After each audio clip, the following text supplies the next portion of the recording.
So thank you all for coming. Thanks, Amish, for this.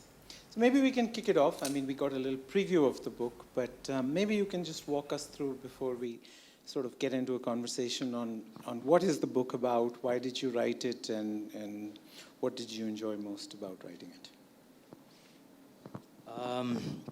it? So this book is linked to a book that was released in 2020 called Legend of Suhail Dev. I'm assuming most of you have read some of my books. How many have read Legend of Suhail Dev? I've written it, so I've read it. Okay. Those who haven't, the books are available outside. No such thing as too much marketing. Legend of Suhail Dev and the Chola Tigers are a part of the Indic Chronicles. This is a series of books outside of the Shiva trilogy and Ramchandra series. A series of books that I want to write, and it covers the period of the last 1300 years, since when the first invasions began into India. I have had some questions on the way the history of the last 1300 years has been presented to us. The first obvious thing is the excessive focus on Delhi. It's almost like anything that is notable in the last 1300 years happened between Khyber Pass and Agra. And the rest of us, there wasn't really much happening. You'd remember, those of you who've studied in the national boards, there'd be maybe 2 or 3 chapters with a title. I remember this, Meanwhile in the South. Do you guys remember that? Yeah, like, and here's the appendix, you know. But the South at least got a meanwhile in the South. Eastern India, Northeast, Central India, Western India, they didn't even get that meanwhile, right? The Ahoms, the Palas, Ahoms of Assam, Palas of Bengal, the Solankis of Gujarat, Sindhis. My father's family is from Eastern UP, from Varanasi. Our regions completely, outside of the Mauryas and Guptas, who are too big to be ignored, our regions completely ignored. Emperor Bhoj of Malwa, who was an ally of Emperor Rajendra Chola, completely ignored. So we need to cover those non-Delhi parts of our history as well. That's what I'm going to try and do in this book. But even more so, there are 2 other aspects to the way history has been presented to us. The second, of it is, if you notice that British colonial rule is not called the Christian invasion, but Turkic colonial rule is called Islamic invasion. Have you guys ever thought about this? It's very mischievous, if you actually think about it. It's almost like what was actually an Indian foreigner issue has been converted very mischievously into a Hindu-Muslim issue. I can understand why the British Raj wanted to do it. Why did our own historians continue with this post-1947? Ahmad Faiz, for example, has written in the time of the Temurids. Those are the rulers we call Mughals. They didn't call themselves Mughals. They called themselves Temurids. In Agra, Indian Muslims weren't allowed in. Some upper caste Hindus were allowed in, but Indian Muslims weren't allowed in. So Indian Muslims were as oppressed. And those guys were all foreigners, right? The Turks. I've spoken of this often, like even Bollywood movies add to the confusion, and you can't blame Bollywood people for it because they went to the same schools that we went to. They learned the history that we were taught. So we think Alauddin Khilji looked like Ranveer Singh and Aurangzeb looked like Akshay Khanna. Not true, man. Okay. To us, they would have looked how we showed it in our trailer. To us, they would have looked Chinese, but they weren't Chinese. They were actually from the steppe lands of Central Asia. Mongols, Turks, Huns, Scythians were all tribes they were cousin tribes, all from the steppe lands which extended from Hungary in Eastern Europe all the way to Manchuria. That's where the greatest warriors ever actually emerged from. So that's the second thing. We need to be clear that they were foreigners, right? And the third thing, which is most critical for me, the way the last 1300 years has been taught to us, again, the British Raj built this narrative. My question is, why the hell did our Indian historians carry on with this post-1947? The British Raj built this narrative that for the last 1300 years, basically we've just been losing. Right? One battle after another. We just kept losing. Apparently, all our ancestors were doing was looking at the Khyber Pass to see who's the next invader who's coming, every few decades. And then there's a battle at Panipat. And what happens at Panipat? We lose. And then we get our next lot of oppressors. And we are told that this is all that's actually broadly, the spotlight is on this. It's on the invaders, not our ancestors who fought those invaders. And the question that had arisen in my mind when I was in school, and that should arise in all our minds, if we were losing every battle for 1300 years, why the hell are we still alive? We should be dead. Every invader group who came here, the Arabs, Persians, Turks, Portuguese, Dutch, British, French, went to every other ancient culture in the world as well. All those other ancient cultures are dead. We are the only ones still standing after 1300 years. So, even if you look at the same set of facts, my interpretation is the exact opposite of what has been taught to us in our history textbooks. The last 1300 years is not a story of unending defeats. The last 1300 years is the story of the greatest resistance in human history ever. No indigenous group of people anywhere in the world have fought so hard and so long to protect their culture. No other culture. Incas, and we should applaud and be proud of our ancestors. That is the way to see this story. The Incas, Aztecs, Zoroastrians in Persia, among the greatest empires of the ancient world was Zoroastrian Persia. There's no Zoroastrianism culture left in Iran. It survives in India. Across the world, all the ancient cultures, Pharaonic Egypt, Celts, they are all dead. The only pre-Bronze Age culture that is alive today is India. And nobody gave us our culture in charity. Our ancestors fought damn hard for it. That is the interpretation that we must have. That's what I intend to build through various books that I'll write in the Indic Chronicles. It is the greatest resistance ever in human history by any indigenous group of people, ever, against the most brutal foreign invaders who wiped out every indigenous culture that they conquered. We're the only ones still standing. So how does this book chronicle one of those resistances in your mind? And why did you pick this one? Firstly, we need to know more about the Cholas, man. They're a fantastic, among the greatest achievers of the Indian dynasties. I learnt of them because I'd studied in Tamil Nadu in the 1980s. My father's family is from Varanasi. My mother's family is from Gwalior, Madhya Pradesh. So UP, MP. I was born in Mumbai. But I studied in Tamil Nadu. That's why I'm one of the few North Indians who can pronounce Kadagam properly. Any Tamilians here? And you would have seen North Indians who say Kazagam, right? But you can't blame them. It's written that way in the Roman script. Blame us. But madam, it's like this. Actually, if it's written in the Devanagari script, then it won't be a problem. Any Maharashtrians here? Yeah, the Ada in... If we have that Ada, no? Which is there in Hindi, yeah, which is there in Hindi also, in Marathi also. So actually, that's what Kadagam is. That's what Tamil is. So actually, if we use our Indian scripts, this confusion won't be there. Unfortunately, we use the Roman script, which is not very phonetic. But yeah.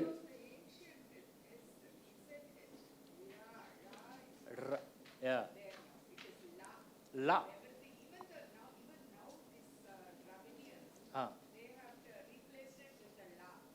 That I did not know.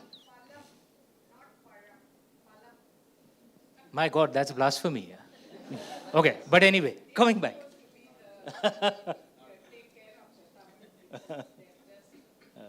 But coming back to this, the point I'm trying to make is I learnt about the Cholas when I studied in Tamil Nadu in the 1980s.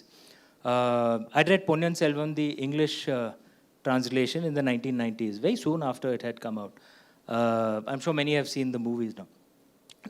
But that is, of course, based on the father of Emperor Rajendra Chola, Emperor Rajaraj Chola. But I found their stories so fascinating. And it's not just their achievements. The fact that Emperor Rajendra Chola ruled not just South India, East India, but had conquered much of Southeast Asia, Sri Lanka, Andaman Nicobar, Bay of Bengal, as I've said very often, was essentially Rajendra Chola's pawn. So his achievements are so fantastic. But among the things that strikes you when you read about the Cholas is their intense devotion to Lord Shiva.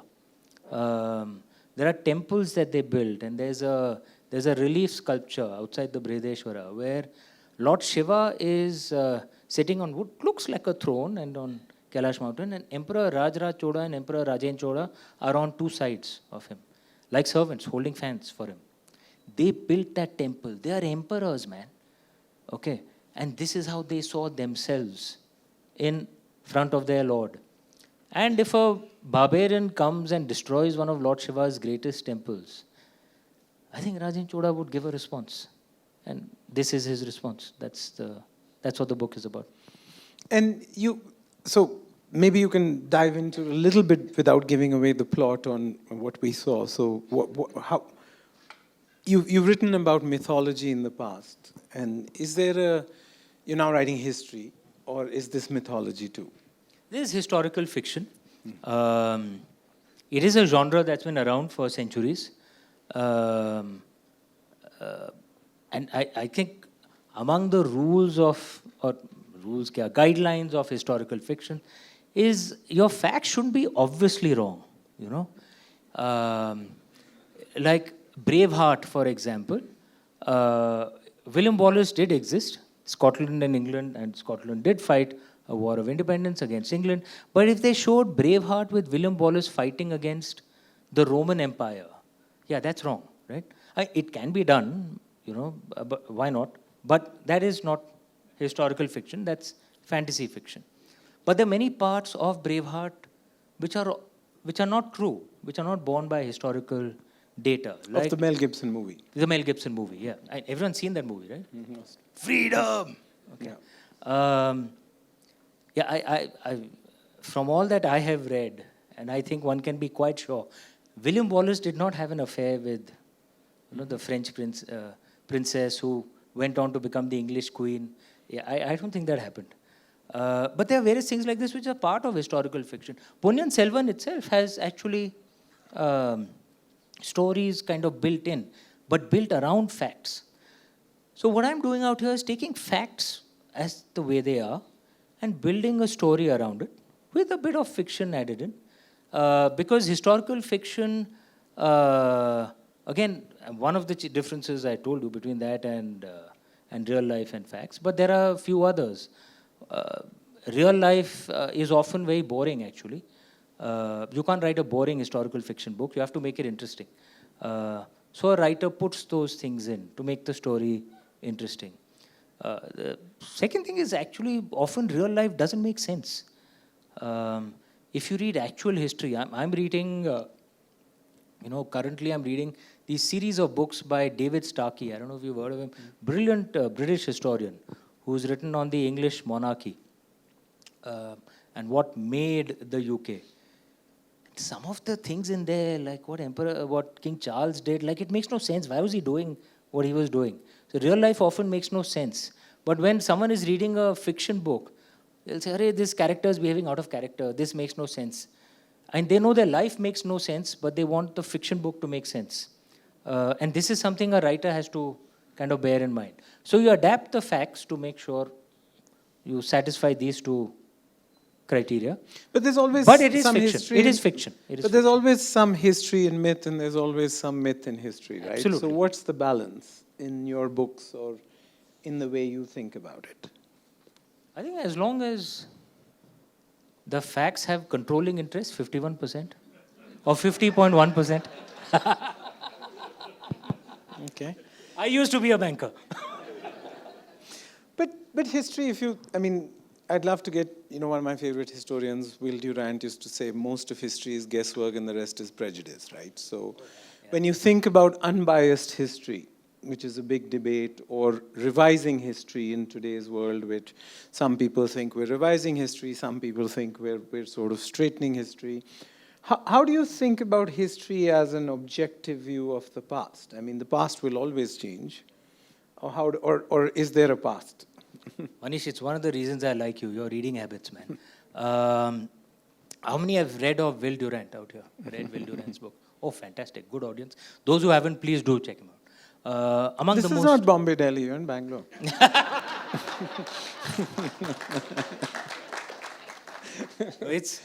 He was a brilliant historian, as was his wife, actually. And they wrote some books together, as I'm sure you're aware. So do you agree most is guesswork and prejudice? I agree with Will Durant, not just in the subject of history, but in most things in life. And this is one of the things that comes down from Indian tradition, that the observer bias always impacts the reality that you see. To deny that is either prejudice or stupidity. It's the same set of facts. We Indians will see Winston Churchill as a hero, as a villain, no better than Hitler. But the British, with the same set of facts, will see him as a hero. And they have a right to their point of view. We have a right to our point of view. I think the biggest conceit that has been taught by Westerners to the world in the modern day is that there can never be history that is the truth. I think it comes from their approach to religion as well, that this is the truth. If you don't believe the truth, you're going to burn in hell for eternity or something like that. Whereas we Indians never had that approach. We always respected different truths. Ekam sat vipra bahudha vadanti. It is there written in the Rig Veda. Truth is one, but the wise speak it as many. And this approach was accepted in our history as well. That obviously, depending on the region that you come from, you look at the same set of events differently. And that should be factored in when you're reading any history book. So that doesn't mean you shouldn't read an opposing point of view. I like reading opposing points of view because it actually, it's like exercise for the brain, right? Muscles only grow against resistance. And if you're only reading those who you agree with, your brain muscle isn't growing, right? Read those who you may disagree with. And don't read an idiotic point of view on the opposing side. Read the best point of view. Find the best thinker on that side and then read him or her. Let your brain improve. But no one should make that claim, as sadly many Western historians do, that our history is history. All these Eastern histories are myths, which is frankly bigotry. And Will Durant was particularly right in calling out that. Will Durant had, by the way, also said that among the most bloodiest invasions in human history was the Turkic conquest of India. And he said this has been recorded by them in their own books, the Turks, in their own books, which are written in India.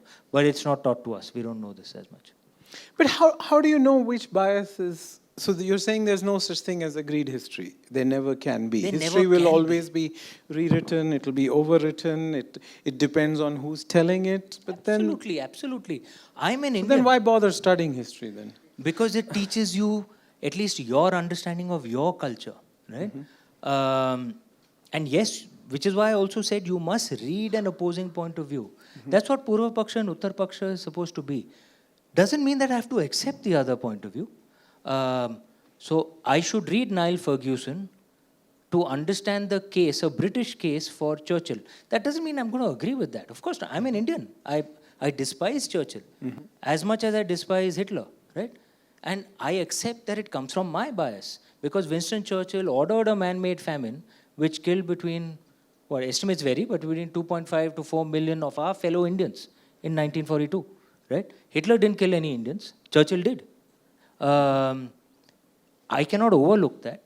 But yes, if I read Niall Ferguson's case for Churchill, it may improve my thinking. It doesn't mean I have to surrender to it.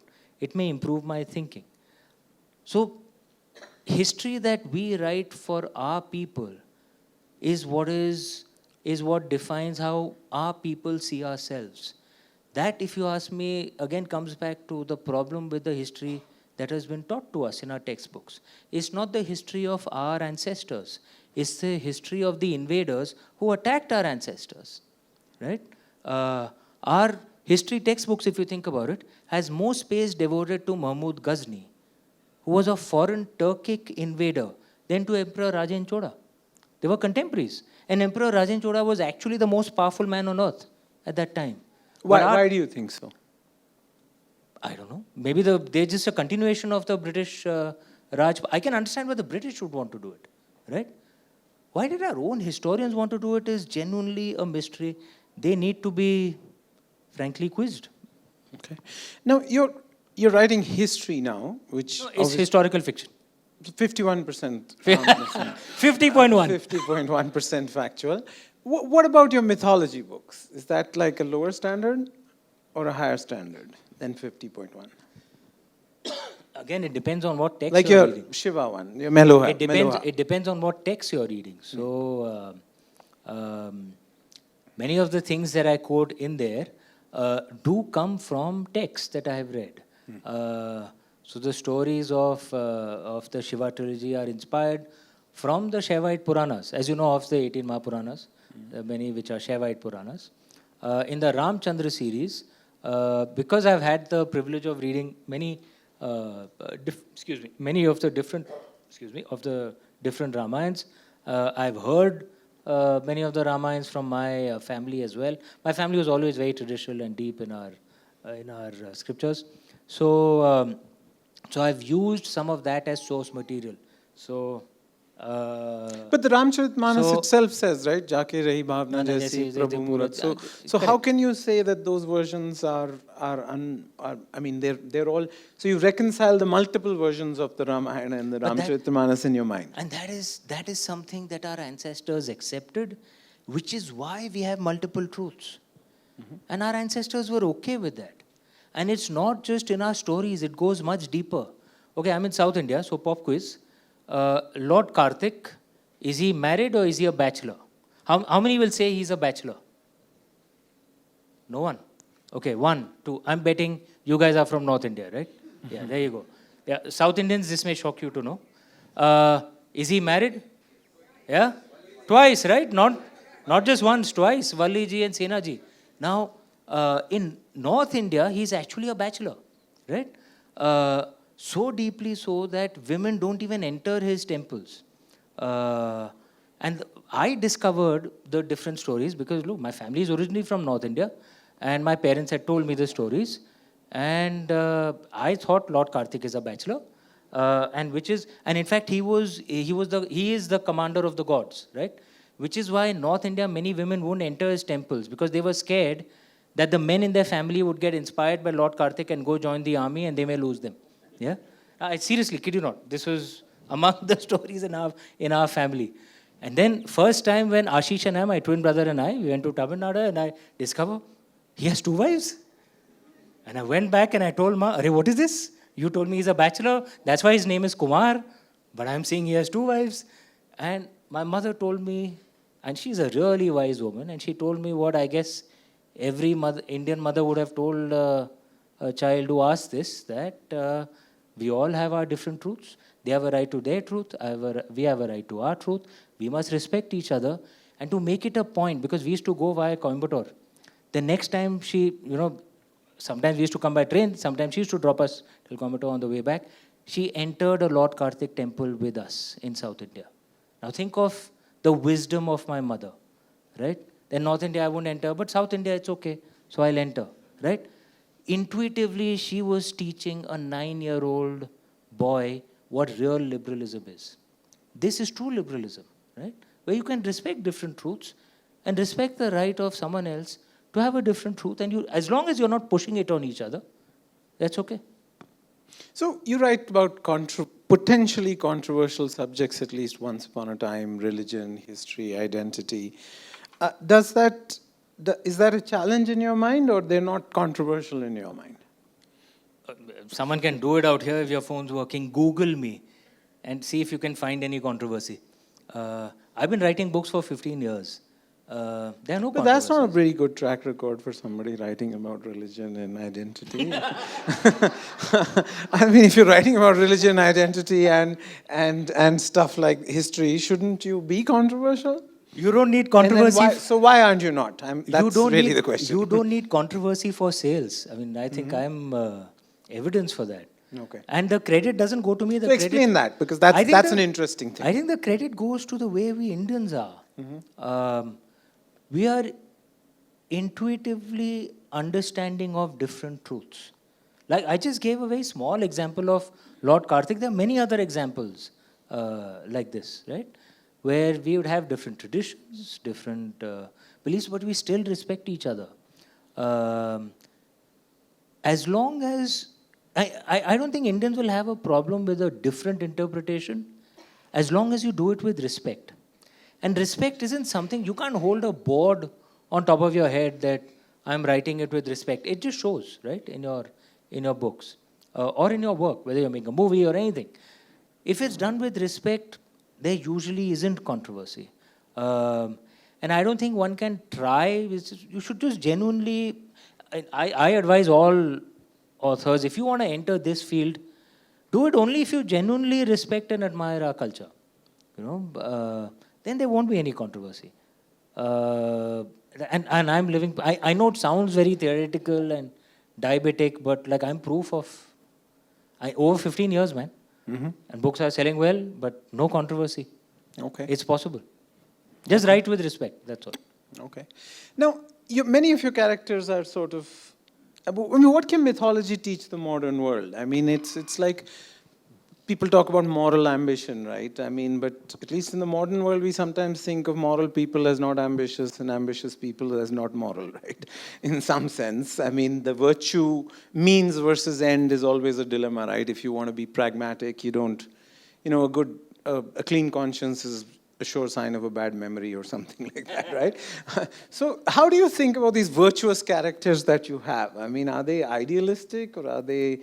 And in the Samdan Dand Bhed view of the world where, kingship, there's obviously you write about leaders.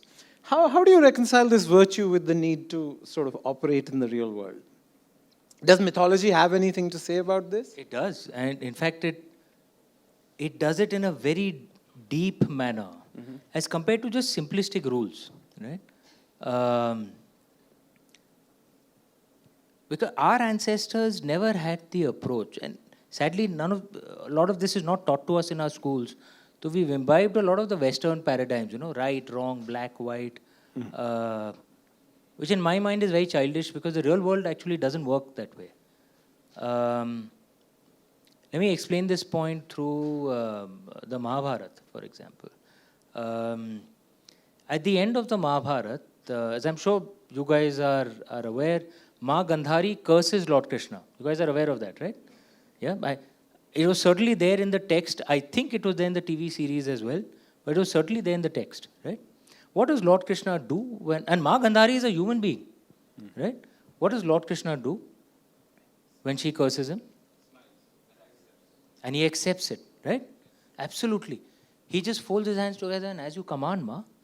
And then if you think about the message is very deep. Even the gods are not free of the law of cause and effect, right? So Lord Krishna did what he had to do to save Dharma, but he would suffer the consequences of it, right? This is a much deeper way of looking at things than just morality, okay? Let me explain it again from our modern standpoint. And we are all... I'm assuming there's no army person or police person out here. We are all ordinary citizens. We have no right to take the law into our own hands. We have no right to be violent. If we see something, we should go file a complaint. But if there's a soldier at the border and an enemy attacks, hopefully now attacks won't come from the north, but from the west we know. I mean, it's never going to stop till that country stops. The soldier's job is to be violent, right? And attack. So in this, how do you make a moral law? Is non-violence good or is violence good? Right? In war, very often you're forced to do things. And I explore such a character in the Chola Tigers, General Narasimhan. Maybe why don't you explain a little bit Yeah. of the character? Because He, that's what was coming. General Narasimhan, and this is a part of war. It's never going to be clean and, one of those G.I. Joe movies. It never is that way. War is horrible. It is complicated. And we need our soldiers to fight those wars so that our society can survive. You can't survive if all of us become non-violent. Some foreigner will come and invade us, right? That's the reality of how the world works. And then our soldiers, and like General Narasimhan, during a war, he does things which burden him with so much guilt, right? And whether you do it by mistake, it doesn't matter. If you're basically a good person, you'll feel that guilt, right? And here, how do you justify it on moral grounds? A better way to look at it is action consequences. Narasimhan did something, even if he did it for the greater good, he will suffer the consequences for it. Like Lord Krishna did something, even if he did it for the greater good, he will suffer the consequences. Greater good isn't a path. That's a law of karma dharma, that your path is individual. You may be forced to do something for the greater good of society, but you will still suffer the consequences. It's one of the lines I quote in Suhail Dev. It's a philosophy that comes down that a great leader is not just someone who sacrifices his life. He's someone who sacrifices even his soul for the good of his people. If he does something for which he knows that his soul will suffer, because it's a law of cause and effect, law of karma, his soul will suffer the consequences. He still does it for the good of his people, right? As Suhail Dev did at the end of Legend of Suhail Dev. So, in our way, it's not, morality is important, but actually karma, dharma is much deeper, because that's the way the real world works. More often than not, things are very rarely simple black and white, right? Okay, so the moral ambiguity. Now, if you think about India, and you yourself said that, look, we offered resistance, tons of it, but we didn't really win, right? There were periods of time where the invaders were sort of stronger than us, even though we've had a... We're still here. Yes. And you should Google the pictures of Ghazni, where Mahmud came from, and look at Somnathji. Look at the magnificent temple there. Yeah, I would say we won. So what about hard power versus soft power? Do you think Indians have a complex relationship with hard power? I mean, Shama Shobhati us bujang ko jiske paas garal ho, right? Dinkar used to say, right? Only the strong can be kind, benevolent, and generous. There's a reason why I like him so much. I have never had an interviewer quote Dinkar to me. Wow. So tell me this, do Indians have a weak relationship with hard power, and we prefer soft power? I mean, if the Chinese attack us, they're not going to stop with playing Bollywood movies or something like that, right? Or music. So what in your mind comes out in your study, and how do you think, what comes out in your thinking, and how do you think about the relationship between soft and hard power? As a country, of course, but as a civilization. A damn good question. And I think one of the challenges is, again, we have got this self-image over the last, century, perhaps century and a half, that we were always a pacifist people, turn the other cheek. Turn the other cheek. History doesn't bear that out, actually. Yes, we've had the oldest pacifist tradition ever. Jainism.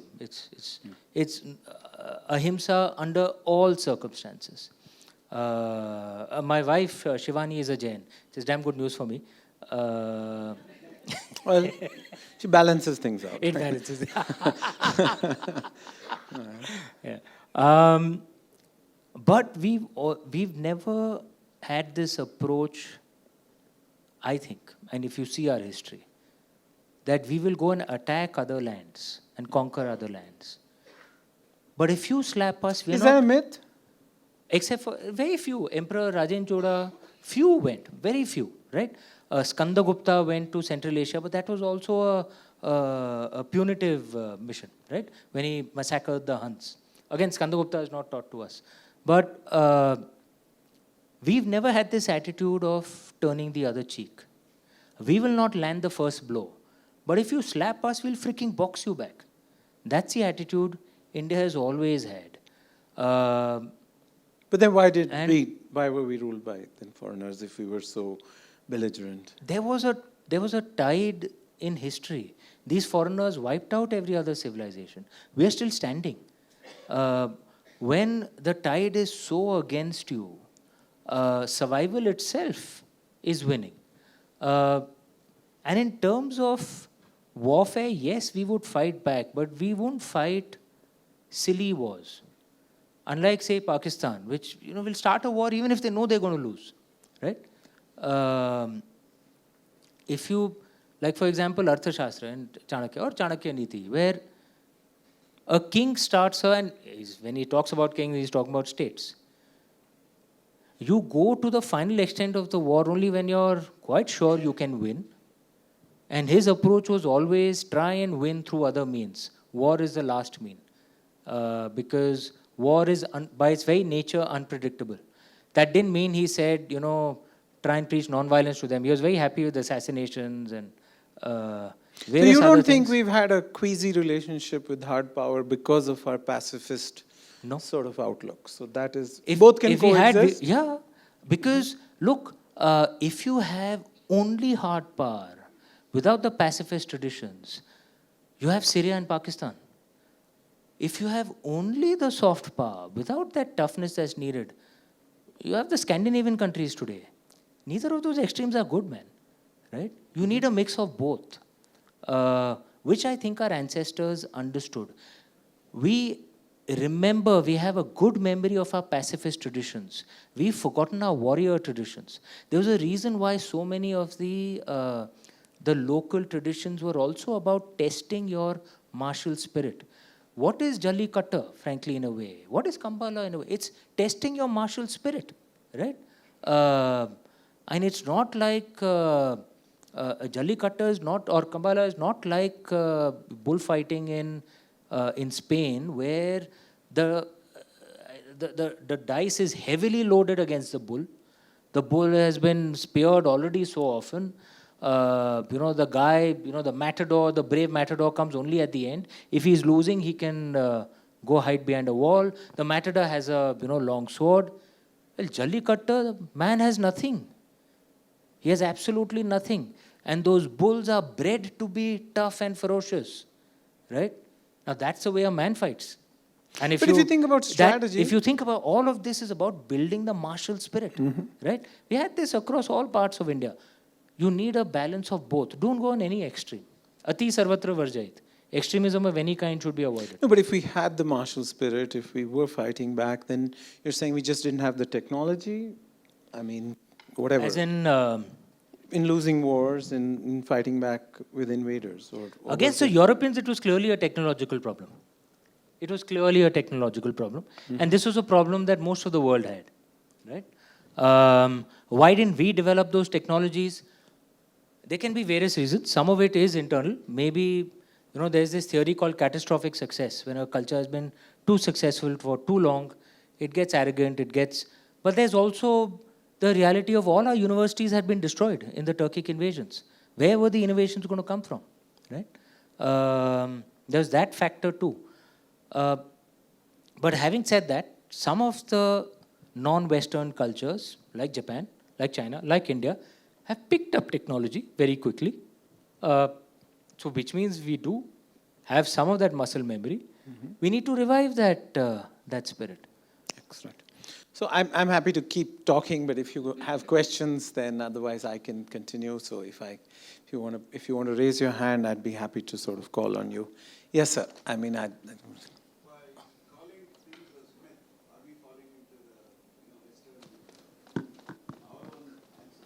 Legends as myths. No, you make a good point, and which is why whenever I speak in Hindi, I use the term itihasa. Itihasa is thus it happened. The term myth, actually, if you go to the Greek root of the word, is actually mythos. And mythos actually doesn't mean untruth. mythos is a story that hides the philosophical truth. Right? If you see it from that perspective, it doesn't seem that troublesome. Unfortunately, the modern Western use of the word and the way the British Raj used the word was to say that all of us, our stories were untrue and only their story is true. Yeah, that obviously one disagrees with. Yeah. Yes, sir. Sir, please wait for the mic. Did anyone just wait for the mic if you could? Just a quick clarification. Do you really think Scandinavian countries are bad? No, I think they've lost much of their warrior spirit. Look at the amount they're suffering. Do you know, sir, that the rape rate in Scandinavia is among the highest in the world? Only South Africa is worse. I'm serious, really. But of the top 20 or so countries, I think, Oh, yeah. Yeah, don't get me wrong.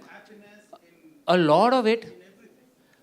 Happiness index I'll speak on. I have debated some of these indexes, but are they wealthy? Are there social structures? Yeah, absolutely true.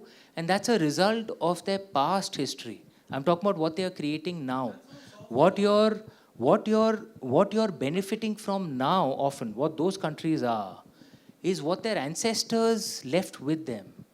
What they are creating now is what their descendants will suffer. For example, the public debt that they have on unfunded pension liabilities, the countries are probably going to be bankrupt by another 10, 15 years, right? Then their children will have a very serious problem. Like I said, if you're a Scandinavian woman, you're 800% more likely to get assaulted than Indian woman. It's shocking, the statistics out there. And they're not able to defend themselves. Happiness index, the only thing that's a separate issue. It's not just Scandinavian issue. I think the happiness index is made by the European organization. No, I'm forgetting. And I studied mathematics and statistics in graduation. And I know correlation is not causation. But, yeah, you see the happiness index from top to bottom. And you see the antidepressant sales from top to bottom. They're all the same, man. Countries which have lowest happiness index are not buying antidepressants. Something about the numbers doesn't add up. And then I dug deeper into how the hell is this happiness index made? And apparently they do a survey on some 20 people. What is this? I mean, apparently some thought leaders. Is this country happy? Yes, sir. I have questions. Yeah. Amish, it's great to be able to hear you live. Thank you, sir. Just a couple of quick questions. By the way, you, Sanjeev Sanyal, Dr. Meenakshi Jain, and others are doing a great job in kind of revising the way we look at our history. Thank you, sir. So it's really fascinating. Two questions. One very quick one about process, and the second one a little more substantive. The process. I heard that you started to outsource some of your, and Manish is here, outsource some of your writing. You were recruiting some writers, and so how much of the books that you write now are really your writing, and how much are they outsourced? Good question. It's not outsourced to team leads. So that's one. But more substantive, like, you talked about Somnath, or this book talks about Somnath destruction and so on, and there's this narrative about 80,000 temples being destroyed. And then the narrative from the other side that you spoke of is also that even the Hindu kings destroyed temples in other Hindu kingdoms. So so where do you stand on this kind of a dichotomy of narratives? Very good questions. Very good questions both. I'll answer the first one quickly. Yes, I have started a writers' center. This is something that's never been done in India before, but it is done abroad by James Patterson, Wilbur Smith, etc.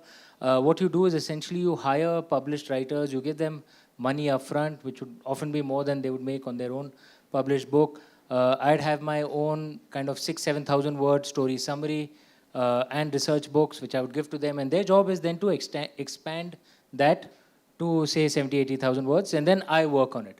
So I'm there at the beginning and the end. It is my book. I get someone to expand my capacity. because I have too many story ideas for one life. That's my fear is I will die before I finish all my story ideas, honestly. My fear is not that I'll run out of ideas. My fear is I'll run out of life before I finish my ideas. Having said that, one thing that I always believe, one should never mislead. If it is a writer center, I make it clear on the cover.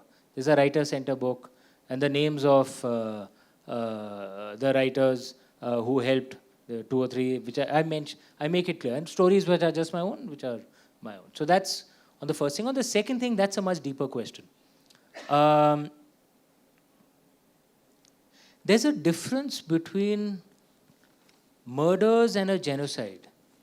There's a difference between individual kings doing crimes and things which you see as a pattern, right? How do you see this? Just see this by the sheer numbers, right? Hindu temples weren't the only temples broken by the Turkic invaders. There are no Zoroastrian fire temples in Iran either, by the way. They've all been destroyed.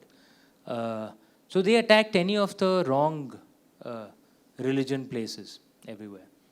And this was more a policy of the Turks. You can't say Indian Muslim rulers did this. The Bhopal Begums, for example, never had a policy like this.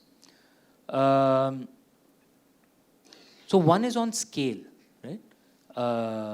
If it's just 10, 15 as compared to thousands, right? The second thing that even most of the Hindu Buddhist cases that you see, many of their attacks was very similar to how the Greeks used to be, because they used to actually believe that the deity in your temple gives power to that kingdom.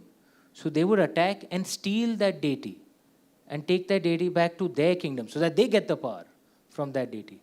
This is very different from just destroying that temple completely, right?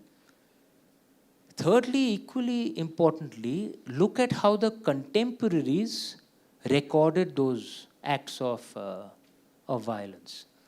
So we are all aware of King Ashok and his violence on Kalinga. And yes, he destroyed some temples out there. So the Odiyas see King Ashok very differently from the way the rest of us Indians do. They really despise Ashok, right? But the contemporaries of King Ashok at that time were themselves criticizing him. It shows you what the culture of that place was like. There were these Buddhist and Hindu father-son king called Toramana and Mihirakul, right? I think in the 6th, 7th century, if I'm not mistaken. The father Toramana was a Buddhist and attacked various worship places that were non-Buddhist. And Mihirakul was a Shaivite Hindu, so attacked many worship places that were non-Shaivite Hindu. Now this was before Islam, right? Contemporaries of that era themselves criticized them. Shaivite Hindus, like I as a Shaivite Hindu would criticize Mihirakul, right? But Mahmud Ghazni's his contemporaries, his own court historians, celebrated it, right? Babar Nama celebrated that destruction. Tariq-e-Farishte celebrated this destruction. Again, this gives you a sense of what's going on, right? Which ties into Will Durant, what he had said about the Turkic invasion of India. So, like even in among Native Americans, there were wars, right? None of them were to the extent of what the Europeans did to them, right? So again, that scale, why they were done, and how their contemporaries recorded it gives you a sense of the culture of those people. Yes, ma'am. Thank you for many fascinating perspectives. I have a couple of comments and a question, but I'll keep it as quick and brief as possible. I saw your video where you interviewed and spoke with the ASI archaeologist who excavated the cradle. And it was so powerful to even watch. And I think thank you for lending your voice to amplify theirs. Thank you.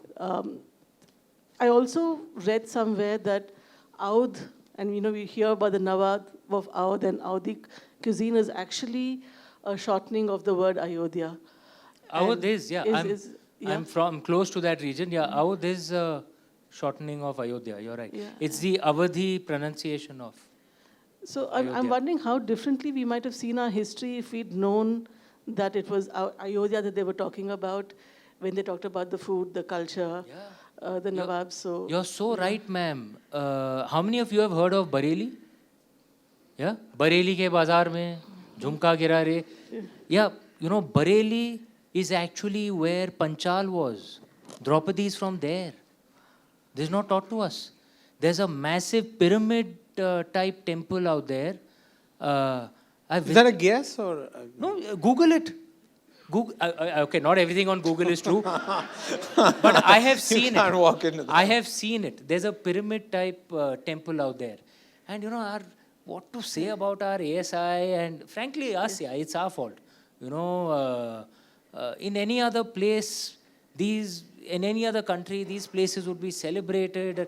हमारे यहाँ पे, you know, we go and write, you know, Pinky loves Harish. God knows anything. Yeah. Did you have a question? Sorry, One your sec, question. one sec, I'll just finish. If you just ask your question, no, there are yeah. lots of other Okay, people. yeah. The comment is that thank you for also writing about Sita being the possible avatar in Warrior Princess of Mithila. I think the idea that one of the avatars could be female is again a very powerful one. And to write about it, you know, I've seen dance performances. We don't that need would- him to tell us that. Yeah. so.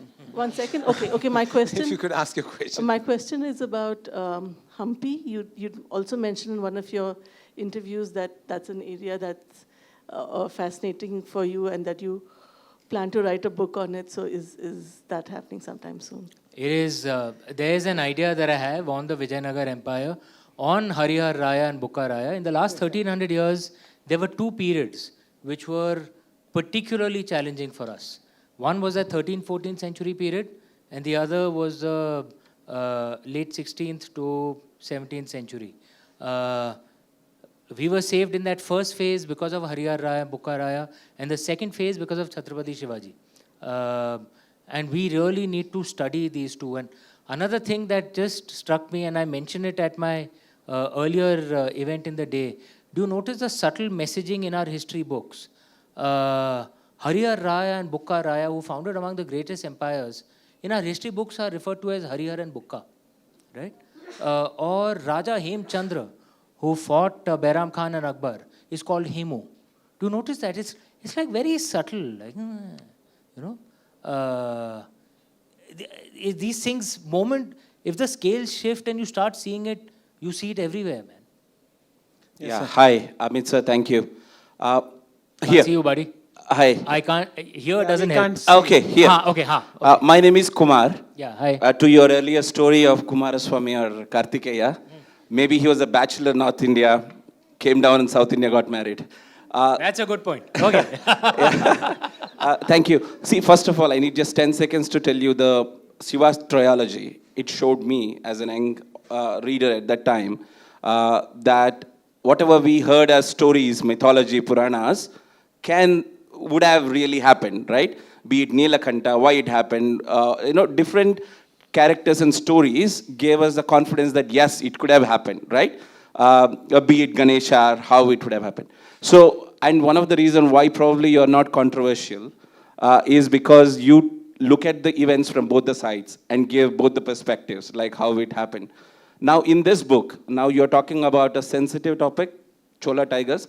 Do you also take these two perspectives, or you will go with one side where the conqueror or the one who got punished? Very good like which question. side? Very good question. I think the best answer to this is approaching it in the way one of the finest living archaeologists, K.K. Mohammed Saab, the way he presented a similar issue to me. For the documentary that ma'am was talking about, I interviewed K.K. Mohammed Saab as well. And he told me, Babur was an Uzbek. I'm an Indian Muslim. What do I have to do with him? And he said that we are wrongly looking at the Ram Janmabhoomi temple as a Hindu-Muslim issue. It's an Indian foreigner issue. A foreigner attacked one of our worship places. That's the way to see it. So in my book, The Chola Tigers, I have Indians from across India. I mean, of course, it's been ordered by Emperor Rajen Chola, so Tamils are leading it. But there are warriors from across India who go to Ghazni. As you would have noticed in the trailer, there's a woman also. I'm an inclusive writer. There are Hindus and Muslims. who go and fight the good fight for India. And there's a line which I use in my books, and I really want to keep repeating that again and again. And it's an adaptation of a line that comes from my native UP. Kaurav 100 or Pandav 5, Tija aaye to 105. Now the Kauravas may be 100, the Pandavas may be 5, but if an outsider comes, we're 105.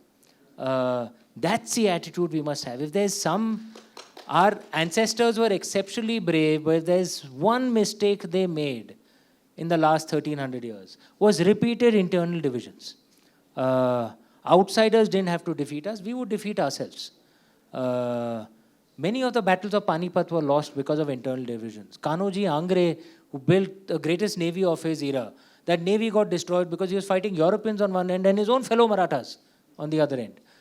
In Jallianwala Bagh, I've said so often, the guy who ordered it was a white guy, General Dyer. He wasn't a general then, but okay, General Dyer. But every single person firing was an Indian. None of them stopped to say, these are my fellow Indians, man. There are women, children, there are old men out there, I'm not going to fire. Nahi, Gore Sahab ne bol diya, fire karo. Right? It's our internal divisions which did us in. If we can keep hammering this line, we're 105, if an outsider comes. Look, we're never going to be one unitary China type culture. Indians aren't built that way. We are built to argue and keep on debating with each other. 10 Indians in a room, forget about 11 opinions, you'll have 21 opinions. Okay, because each Indian will put in 2 opinions. It's just the way we are.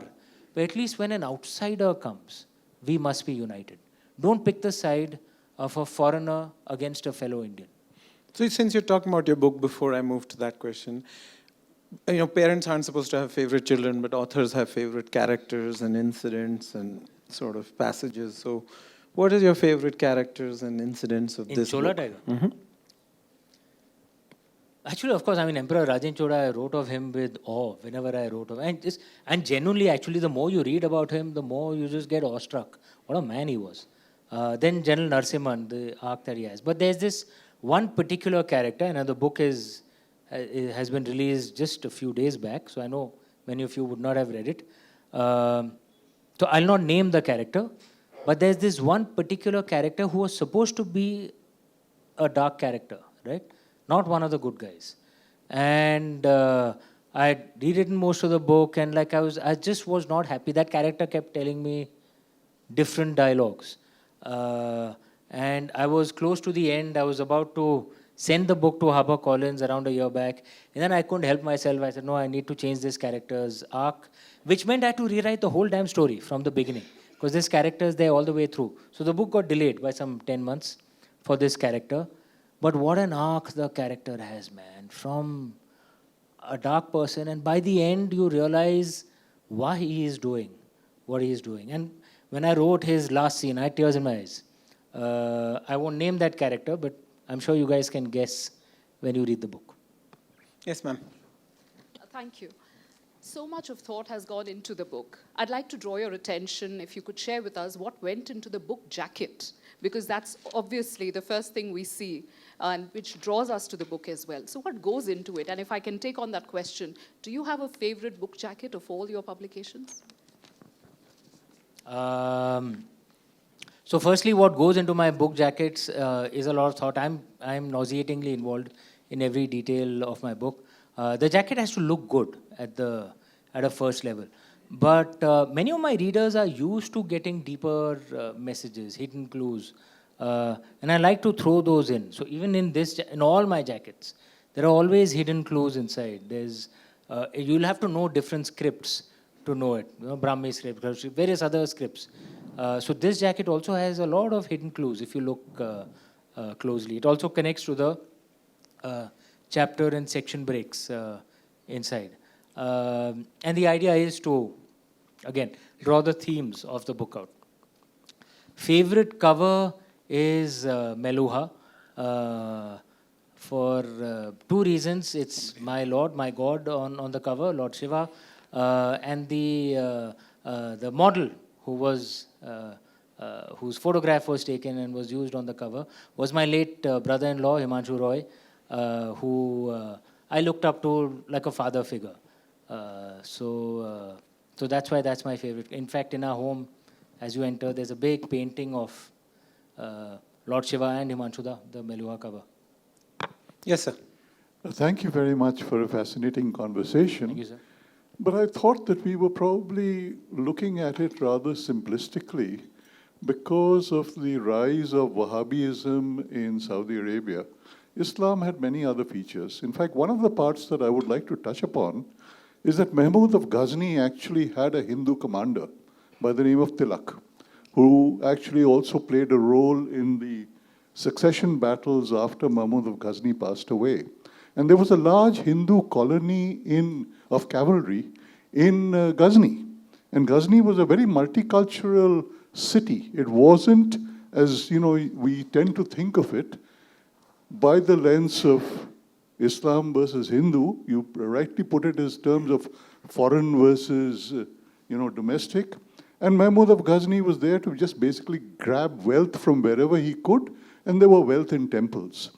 But the real part of it is that the fascinating character, who is a historical character, is Janak. He was a cavalry general, and he came down with Mahmud of Ghazni in 11 of the 17 visits. So, you really have to look at it in terms of these fascinating characters who also bring some nuance to mythology, and maybe it'll trigger some ideas with you. Okay. Good question. Islam has had two strains, and I would argue that among the most liberal versions was actually the Arab version. Abbasid Arabia was very high in science, culture, liberalism. And by the way, it was destroyed by the same invaders who came here. Ottoman Turks, the Turks who ruled India, which we call Delhi Sultans or Mughals, didn't build any great universities. There was no scientific achievements, unlike Abbasid Arabia. So they were really good at warfare, no doubt about it. The Turks were the greatest warriors the world has ever seen. It has been said in some interviews. Game of Thrones, everyone has either read or seen the series, the Dothraki. Yeah, they were in many ways actually based on the Turks. The Turks did very little besides warfare. So just to give you on their efficiency of killing methods, Temur, who was among the greatest, but not the greatest, Turkic warriors, killed 5% of the world's population in the 13th century. And think about the 13th century. No weapons of mass destruction, no nuclear bombs, no machine guns, no dynamite. Killing was very hard work in those days. You had to stab, you had to behead. It was hard work. He killed 5% of the world's population. They were among the most efficient killers the world has ever seen. And even post them generating or building empires, they didn't, unlike the Arabs, they didn't really get into science or even trading.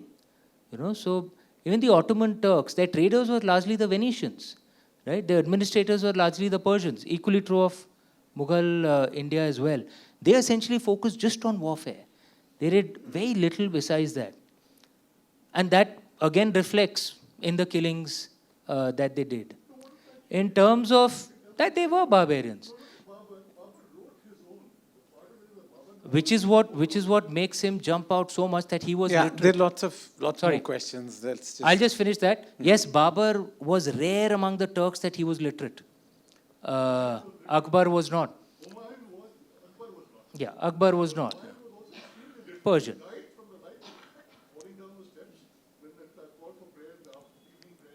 True. But no scientific achievements, no universities. Nothing was, not even in Ottoman Turkey. I'm just telling you what the culture of the Turks were. What we are looking at is actually what the Turks were like. And that is actually a historical fact. It's not... Maybe you can have Gandhar is actually Kandahar. It was Ma Gandhari's place. Yeah. Yes, sir. This is a question I've been waiting to seek an answer for a while. And I'm happy here to be asking this to you, one of my favorite authors. While writing, I think we always refer to kingdoms. And while mostly I've heard in speeches and videos, etc., referring it as India. I think this is a huge disconnect because we are not able to connect it as kingdoms. Each kingdom is like a country. And with the perspective of looking at it from today's India actually confuses with what it would have been. If you had 1,000-odd countries earlier, it is a very different thing we are talking about, each one having their own struggles. Compared to just saying, India, India. India happened much later in recent times. So I just wanted your opinion on this. And how do you think this could even get corrected somewhere down the line so it all gets said correctly? No, you make a very good point. I think the best way to look at it is the concept of a political nation state emerged only with the treaties of Westphalia, which was 17th century Europe. Before that, the political state was always invested in the sovereign, right? So, for example, if in 15th century England, you said you were loyal to England and not to King Henry, yeah, you'd be beheaded, right? Nations were cultural concepts, not political concepts. Political states were usually with the king. So, for example, if the Norman French conquered England, England didn't become culturally France. It was still England. It's just that the rulers were French. Or vice versa, when English king conquered Normandy or a Dutch king conquered England. Political states were of a different order before the treaties of Westphalia. Cultural nations did exist, not political nations, cultural nations. So was England a cultural nation 2,000 years ago when the Romans attacked? No. But were they a cultural nation after Alfred the Great, who was 1,200 years ago? Yes, they were. Even though they didn't have an effective political state to run that cultural nation. They were a cultural nation. That's a reality. Right? And you can see enough evidence of that in their texts, in the way the contemporaries of that era wrote of that land. So then the question on the Indian issue comes up. If you say that India was not a political state 500 years ago, yeah, but neither was the UK, neither was Germany. No one was a political state, right? Nations were cultural concepts in ancient times. So the key question to answer was, India a cultural concept in ancient times? Yes, it was. Enough textual evidence of that. So the Vishnu Puran, for example, which is around 2,500 years old, has this lovely Sanskrit line, Uttaram yat samudrasya himadrash chaiva dakshinam varsham tada bharatam nama bharti yatra santatihi. The north of the ocean, south of the Himalaya, lies the nation of Bharat. And there live the descendants of Bharat. This is in the Vishnu Puran, 2,500 years ago. There are many other textual lines like this. And this is not just how Indians saw themselves. It's how foreigners saw us as well. So there's this series of 4 books called The India They Saw. I'd recommend it strongly to all of you. Meenakshi Jain has put it together, along with Sandhya Jain, if I'm getting the name correct. I'd read those 4 books some time back. It is essentially a translation of foreigner travelogues. When the foreigners came to India, from ancient times, from 2,500 years ago till British times, when foreigners came to India, what did they write about India, right? Could be Greeks, could be, Chinese, could be anyone, right? British. One of those travelogues has been written by Sri Lankan Buddhists, okay, which is there in the book, The India They Saw. And this was around, I think, 1,000 years ago, right? Sri Lankan Buddhists from Kandy come across the Pok Straits and come to Tamil Nadu, right? And moment they get off their boats, they record in their own text, they are foreigners, right? They record, they went down on their knees and kissed the land. That this is the land where Gautam Buddha was born. This is Tamil Nadu, man. Gautam Buddha was born in the UP-Nepal border. But the Sri Lankans were clear, this is the same nation. And they went down on their knees and kissed the land. So both the Indians and the foreigners, very clear, there's enough and more textual evidence that they saw us as one cultural nation.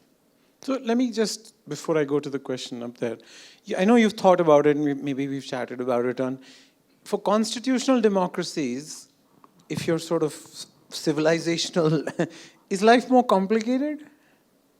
Because new countries which are constitutional, what is the complication that big civilizations have with constitutional democracies? Because people keep saying the idea of India started in 47, but we started as a constitutional democracy, which is an important milestone. But what is the extra complication layered on top of constitutional democracies when you're deep civilizations that you're studying? Is it like an opening balance is like a problem, or is the opening balance like a gift, or is it just neither? It's both a gift and a challenge. There is an opening balance. We are not a fresh start. We are not a United States of America where the pilgrims just landed and created a new land. And we know even that is a fiction because they were seeing themselves as extension of the UK, of England, right? That's why all their names are New England, New York, right? They actually transposed British culture into even the only country where you can say we started from scratch. It didn't actually start from scratch. Nothing actually starts from scratch. All human beings carry some culture along. The reality of being a civilizational state, we are more than a nation state. China, India, Japan, I think, maybe even Turkey, we are civilizational states, which is both an opportunity and a challenge. What's the opportunity? The challenge is obvious. Yeah. If you actually know the buttons to press, we can get many things done very quickly, right? And it takes much lesser oppressive power to keep the land together. Look, I mean, history has been witness. States and civilizations usually collapse for a few reasons, right? It's very rarely is it barbarians attacking from outside and destroying it. I know that's how we are taught history is, but very rarely is it that if you look deeper. Will Durant has, and his, with his the wife, decline of civilization, not murder, it's suicide. Yeah, what a fascinating book. I would recommend it strongly to all you guys. And many of the civilizations, it's almost like they consciously decide to commit suicide, right? And that happens for various reasons. It's just maybe catastrophic success, maybe not enough challenges, because like muscles grow against resistance. If a civilization is not facing a challenge, it starts becoming debauched, decadent, right? But among the things that can cause issues is if you don't have clarity about who you are, right? That some policies are not good for your longer national project. These things happen when you as a civilization, you're not clear about who you are. And then if the state has to maintain power, it has to spend huge amounts on internal oppression, right? Which is when states usually collapse, because there's only so much money you can spend, because you need to tax those same citizens. So many European powers, they collapsed because of that. The Mughal Empire collapsed because of that, because they needed taxes from the people they were oppressing. And if you have a civilization and the state kind of gets that, you need less money for oppression. I'm just saying in practical issues, which means you can spend more on development. Pakistan as a state spends far more on oppressing its people. You have to see its military budget. You have to see its police budget. We actually spend very little, right? We don't have to do that because most of us are actually okay with the state, whatever our problems, right? We are willing to protest within and change the state. We don't want to burn everything down, because none of us, very few of us are being oppressed so much, right? That comes from civil, and this, it cannot be underscored how important this is, that the state doesn't have to spend so much on oppressing its people. It can spend more on development. Yes. So, ma'am, the questions there. We have a few questions, so if you can keep them short and no comments, only questions. Sure. But I would like to point out that I'm so happy to be asking this question because I was put out of class for reading your books in school. Sorry about that. And thanks definitely for the opportunity, because I got to debate with my grandfather and my, we used to bunk in the college and sit back and talk about our versions of the stories. So thanks for giving me this opportunity. So coming to the question very quick. So I had been to Tamil Nadu recently, to Kumbakonam in particular. So every 10 kilometers had these gigantic, huge temples built by Cholas specifically. So the first question is, first your jaw drops and you look at the grandeur and the richness and you're like, wow, how did they build that in that scale? And where are we now? So my main question was, it is out of curiosity, since we haven't read in textbooks, how were those temples built? Was it just the devotion and the respect that the people had for the Cholas? Or was there an aspect of like pyramids of Giza, or forced labor, or land encroachment, or some aspects of those? Firstly, many Western historians have themselves updated their thing that the pyramids were built through forced labor. And actually, there's enough evidence that people were actually paid.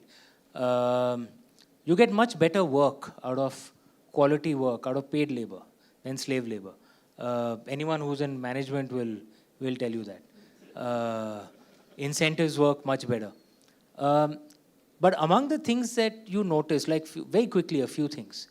Do you notice that unlike many other empires, where the greatest structures were either the palaces or the mausoleums of the kings, right? It's true of the Mughals, true, I agree. But I'm talking about various other empires in India. You notice their greatest structures are actually not the palaces of the kings. And anyway, if you're cremating, then mausoleums to hoga nahi. But in the Adil Shahis, who are Muslims, you don't find that they spend so much money on their mausoleums. Do you notice that? They spent money on public structures. Because temples were actually public structures in those days. They had schools, they had the local pond, they had the local granary, right? The Cholas built canals, which survive to this day. King Bhoj built canals in Madhya Pradesh, which again survive to this day. All the lakes of Bhopal, which changed the climate of that region, were all built by King Bhoj. So it's an interesting thing that you notice that many of these kings did not spend money on their palaces or mausoleums. I'm talking about the ancient era, not the modern era. They spent money on public structures, which shows you their attitude, right? That's one interesting point. The second point is the engineering skills. That those temples, those structures, those canals last till today. Their engineering skills were fascinating beyond measure. There's an iron pillar in Delhi, which was moved, of course, from its original place, which doesn't have a speck of rust on it after what, 2,500 years. We had fantastic engineering skills, which also took into account the local climate, right? And that's something which our architects need to learn. Do you notice that in Indian cities, including in Bangalore, so many of these office buildings are all glass wall buildings, right? I'm sure Team Lease is not, but many of the other buildings, they're all glass wall buildings. Now, where did the architectural design of a glass wall building emerge? It emerged in Western Europe and Northeast America. Why a glass wall building? Because there's a shortage of the sun out there. Build a glass wall building, sun's rise, and it's very cold. Sun's rays refract in, heating bill goes down. It's logical in those climates. Does India have a shortage of the sun or an excess of the sun? Why the hell are we building glass wall buildings, right? What we are essentially building is giant microwave ovens. And then we have to blast the AC from inside. And then notice all of us, we go into hotels. Whenever I'm traveling, I fall ill. Because you walk into a hotel, the damn AC is at 18 degrees. You step out, it's 40 degrees. Obviously, we'll fall ill, right? We're not, our architecture is not designed for the local climate. हम सबको गोरा बनना है, right? We just want to copy what they have done. There are so many skills that they had, which we have forgotten. If we can revive that, we can make our buildings much more attuned to the climate. Our buildings, our cities are not designed for the monsoon, right? Every year you find cities flooding up. And then there'll be a news report, a cloud burst happened, what can we do? This is India, boss. Monsoons happen every year. Cloud bursts happen every year. It's not Europe where a cloud burst is a once-in-a-century thing, right? Our cities were designed for storing water and using it over the rest of the year. These engineering skills, these architectural skills which are rooted in our land, we have forgotten.